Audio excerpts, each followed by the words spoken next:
Well, Josh, the device checks your tooth enamel for radiation levels, and for the patients, it's as easy as biting down on a mouthpiece and resting your head against some padding.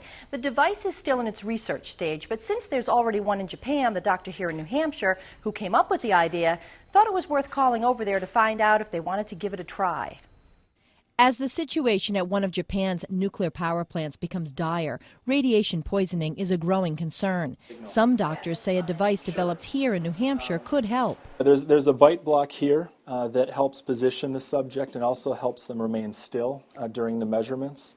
There are a couple little antennae that stick up here that help hold the lips away so we can see the teeth. This is an electron paramagnetic resonance dosimeter. It's being kept at Dartmouth-Hitchcock Medical Center. It checks for radiation levels by testing teeth. The changes caused in the tooth enamel by the radiation are permanent. They don't change over time. So that allows us to make these measurements at any point after the exposure. This is the newest model, only 60 pounds, while across the hall a dosimeter weighing 1.5 tons sits. A copy of the larger one has been in Japan for the past 2.5 years.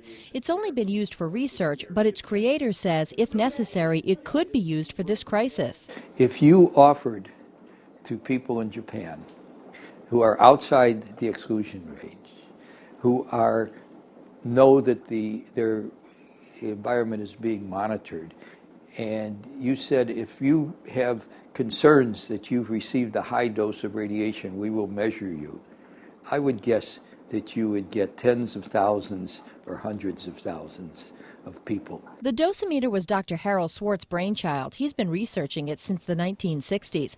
But after 9/11, the heightened fear of terrorist attacks pushed his idea to the forefront again. I don't think anybody quite recognized that modern reactors in a well-developed country like Japan still also present a parallel risk. This has been mind-boggling what's happened in Japan.